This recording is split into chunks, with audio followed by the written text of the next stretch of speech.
So hello everyone, बहुत सारे लोगों को मेजर डाउट है कि भैया हमारा 75% क्राइटेरिया जो है फुलफिल नहीं हो रहा है, या तो आपका परसेंटेज कम हो गया, फिर कुछ मार्क्स से आपका 75% क्राइटेरिया पूरा नहीं हो रहा है। तो इस केसेस में क्या करना है, ओके, सारा डाउट कवर करूंगा। बहुत सारे लोगों को ये भी डाउट था कि भैया हमने पहले जैसे जो भी बोर्ड था, फिर उसके बाद NIS बोर्ड से हमने इंप्रूवमेंट किया, तो फिर क्या ये दोनों मार्कशीट जो है वैलिड होंगे, कैसे हम लोग क्या करेंगे काउंसलिंग के टाइम। तो सारा कुछ डाउट इस वीडियो में क्लियर करूंगा। सो वीडियो को लास्ट तक जरूर देखें और चैनल पर तो सब्सक्राइब कर लीजिए। आने वाले टाइम में आपके JEE मेंस रिलेटेड सारे अपडेट्स, काउंसलिंग भी हो रहा होगा, तो अच्छे से आपको सारे कुछ अपडेट्स इसी चैनल पर मिलेंगे।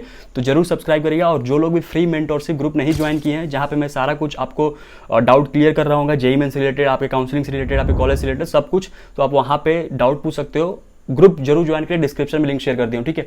तो ये बात करते हैं अब कि जैसे मान लेते हैं कि किसी का 75% नहीं है, जैसे मान लेते हैं कि आपका CBSE बोर्ड में है, आपका 10 मार्क्स कम है, 75% नहीं है, तो बहुत सारे लोग कह रहे हैं क्या भैया हम पूरे सब्जेक्ट का इंप्रूवमेंट देंगे या फिर एक या दो सब्जेक्ट का इंप्रूवमेंट देकर हम उसको 75% कन्वर्ट कर लेंगे, तो क्या एलिजिबल होंगे। तो बिल्कुल आप फ्री हैं, या तो पूरा सब्जेक्ट का दे दो, या फिर एक सब्जेक्ट या फिर 2 सब्जेक्ट या 3 सब्जेक्ट जिसमें आपको लगता है कम मार्क्स है पहले वाले में, ताकि जब इंप्रूवमेंट दो तो पहले वाले से ज़्यादा मार्क्स आ जाए, ठीक है। तो आप दे सकते हो, कोई इशू वाली बात नहीं है। और रही बात कि ये वैलिड होगा नहीं, बोले वैलिड होगा, तो बिल्कुल JEE एडवांस के वेबसाइट पे मेंशन है कि NIOS आपका वैलिड होगा।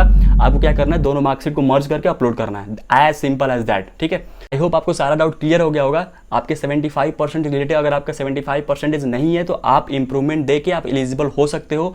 2 मार्कशीट वैलिड है, आप दोनों को मर्ज करके अपलोड कर सकते हो, दोनों वैलिड होगा, ठीक है। आई होप आपको अच्छे से क्लियर हो गया कि आप चाहो तो एक सब्जेक्ट में भी दे सकते हो, या फिर चाहो तो पूरा सब्जेक्ट में भी देख के आप इंप्रूवमेंट वाला मार्कशीट अपलोड कर सकते हो। और इसमें एक मेजर बात यह है कि जो भी आप इंप्रूवमेंट का दोगे, मतलब मान लेते हैं मैथ्स और फिजिक्स का 2 इंप्रूवमेंट एग्जाम दिया, तो दोनों में से मतलब जो प्रीवियस ईयर वाला जो आपने बोर्ड का दिया था और जो इंप्रूवमेंट दिया, दोनों में से जो बेस्ट होगा ना, उसको अगर कंसीडर करके अगर 75% आता है तो आप एलिजिबल हो। ऐसा नहीं है कि जो इंप्रूवमेंट दिए हैं हम लोग, जैसे मान लेते हैं फिजिक्स दिया, मैथ्स दिया, तो जो इंप्रूवमेंट वाला मार्क्स है वही काउंट करना है, ऐसा कुछ नहीं है।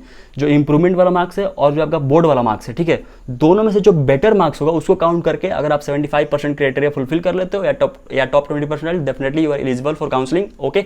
आई होप आपको सारा डाउट क्लियर हो गया हो। कोई भी डाउट होता है मेरे को आप कमेंट कर सकते हैं, या फिर ग्रुप ज्वाइन करके वहाँ भी मैसेज कर सकते हैं, okay. So thank you so much.